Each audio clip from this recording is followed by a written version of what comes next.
fulfillment in romantic relationships is a bit more of a complex dive that maybe we won't really get to completely in this video, but perhaps I'll make more videos about it, or just kind of that, like, maybe don't talk directly about fulfillment in relationships, but are about fulfillment in relationships, romantic relationships. But anyway, hi, my name is Nicole. I am a licensed clinician, and we're here talking about everyday things that impact our mental health and fitness. And we are in that time of turning over a new leaf, doing some self assessments, and identifying where we feel fulfilled in our lives and where maybe we're lacking a little bit of that fulfillment, and then kind of like what to do about it. So, we've talked about career stuff, friendships, family relationships. Now we're talking about romantic relationships.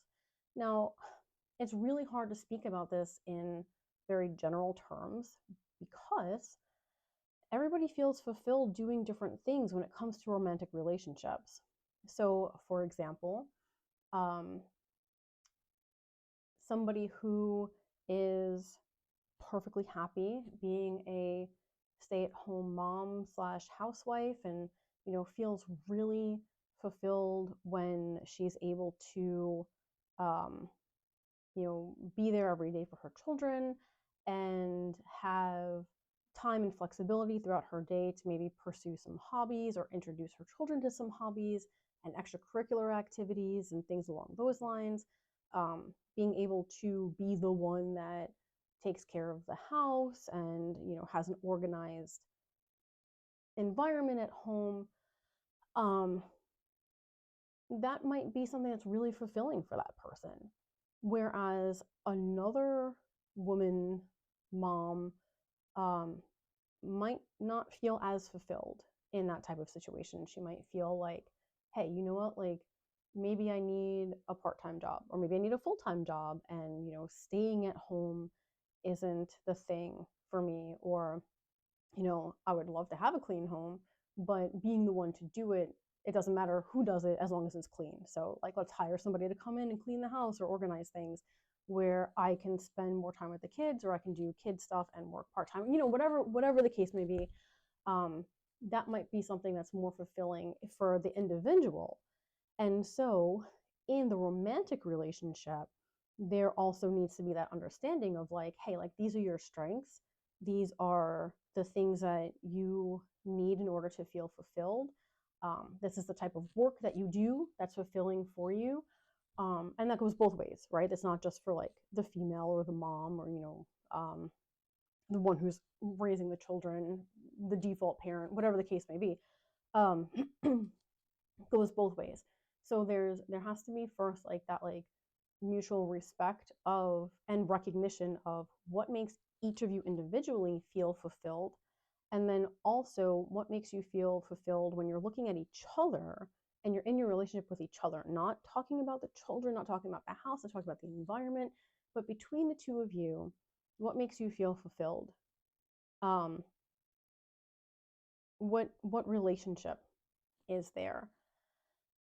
Do you feel more fulfilled with somebody who is um like, into the same things that you are?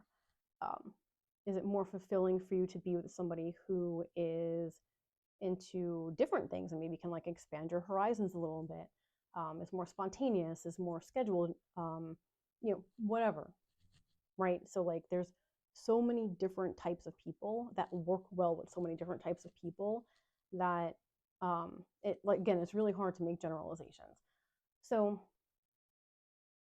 in this scenario, what I would like for you to do is kind of a similar exercise to what we've been doing, and that's just kind of to take an assessment of what are some things that would, and this is whether you're single, whether you're with somebody, dating, married, engaged, whatever.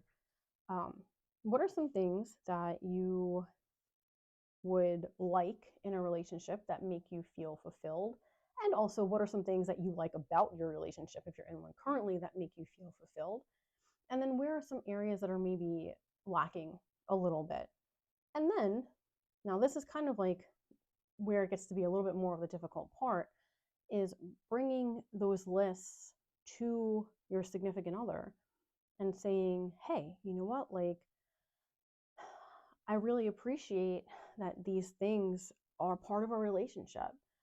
um, I would really like it if we can work together on making some of these other things part of our relationship so that, we can continue to grow and feel that fulfillment with each other.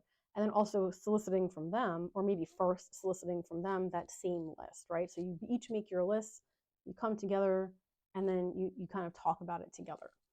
Um, Something else that you can do maybe before you come together with it is kind of really think about, like, okay, maybe there's 10 things on the list of things that maybe could be worked on a little bit. Nobody's perfect. Nobody's going to completely 1000% fulfill all of your needs. Very likely, right? Some people get really lucky and they just like find that perfect person for them. And that's great. Taking into consideration that, like, the other person, there might be some things on that list that might not be very realistic, the things that you would love to have in a significant other, like, especially if you're already married or if you're already in a long-term committed relationship that you don't want to like end and go find somebody else, right? So thinking about, like, what are my non-negotiable ones and which ones are like more flexible. So, something like that could be um, I don't know, maybe you have 4 kids and you're financially fairly comfortable, but like there's not like a whole lot of extra money. And so your desire to have somebody who is spontaneous with travel um, might just be limited to, like, let's go someplace new for the week or two a year that maybe we can go, or the week or two every other year that we can afford to go somewhere because this kid's sick, that kid's sick, whatever. um, so having somebody spontaneous in travel might not be like a big priority at this point. So also kind of thinking, like, what are the current things that would make me feel fulfilled in a relationship versus, like, what are things that I've just like always thought and just kind of keep on thinking because it's just a habit. um so it kind of takes a little bit more of like introspection and coming to realize and accept and understand, like, where you actually are in your life and what isn't feasible, and how can you be more fulfilled in this situation that you're in right now.